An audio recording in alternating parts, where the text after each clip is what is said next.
Benjamin Franklin. Benjamin Franklin का जन्म 17 जनवरी 1706 को यूएसए में हुआ था। संयुक्त राज्य अमेरिका के संस्थापक जनकों में से एक थे। वह एक प्रसिद्ध बहुश्रुत फ्रैंकलिन एक प्रमुख लेखक और मुद्रक, व्यंग्यकार, राजनीतिक विचारक, राजनीतिज्ञ, वैज्ञानिक, आविष्कारक, नागरिक कार्यकर्ता, राजमर्मज्ञ, सैनिक और राजनयिक थे।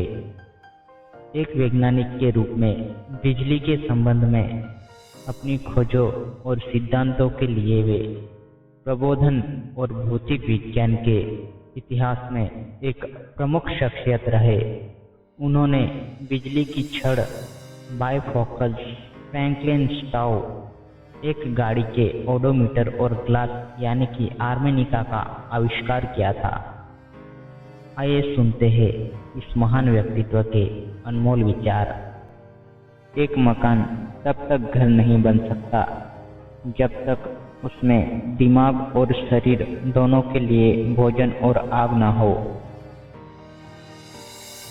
20 साल की उम्र में इंसान अपनी इच्छा से चलता है, 30 में बुद्धि से और 40 में अपने अनुमान से। संतोष गरीबों को अमीर बनाता है, असंतोष अमीरों को गरीब। क्रोध से शुरू होने वाली हर बात लज्जा पर समाप्त होती है। जिसके पास धैर्य है वह जो चाहे वो पा सकता है। मित्र बनाने में धीमे रहिए और बदलने में और भी। जो बहाने बनाने में अच्छा है वो शायद ही किसी और काम में अच्छा हो। छोटे छोटे खर्चों से सावधान रहिए। एक छोटा सा छेद बड़े से जहाज को डुबा सकता है। जल्दी सोने और जल्दी उठने से इंसान स्वस्थ, समृद्ध और बुद्धिमान बनता है।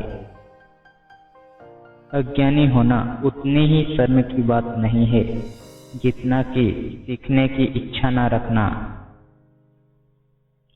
धन से आज तक किसी को खुशी नहीं मिली और नहीं मिलेगी। जितना अधिक व्यक्ति के पास धन होता है वह उससे कहीं अधिक चाहता है। धन रिक्त स्थान को भरने के बजाय शून्यता को पैदा करता है। निश्चित रूप से इस दुनिया में कुछ भी निश्चित नहीं है सिवाय मौत और करों के।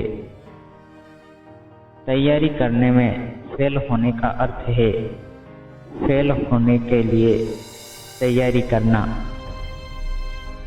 परिश्रम सौभाग्य की जननी है। कुछ ऐसा लिखे जो पढ़ने लायक हो या कुछ ऐसा करे जो लिखने लायक हो। थकान सबसे अच्छा तकिया है। ईश्वर उसकी मदद करता है जो खुद अपनी मदद करता है। अर्थ सत्य अक्सर एक बड़ा झूठ होता है। कुछ लोग 25 की उम्र में मर जाते हैं लेकिन उनका अंतिम संस्कार 75 की उम्र में होता है। अगर तुम मुझे कहोगे तो मैं भूल जाऊंगा, अगर तुम मुझे सिखाओगे तो मैं याद रखूंगा, लेकिन अगर तुम मुझे समस्याएं सुलझाने में शामिल करोगे तो मैं सीख जाऊंगा। यदि कोई व्यक्ति अपने धन को ज्ञान अर्जित करने में खर्च करता है तो उससे उस ज्ञान को कोई नहीं छीन सकता। ज्ञान के लिए किए गए निवेश से हमेशा अच्छा प्रतिफल प्राप्त होता है। मछलियों की तरह मेहमान भी 3 दिन बाद दुर्गंध मारने लगता है।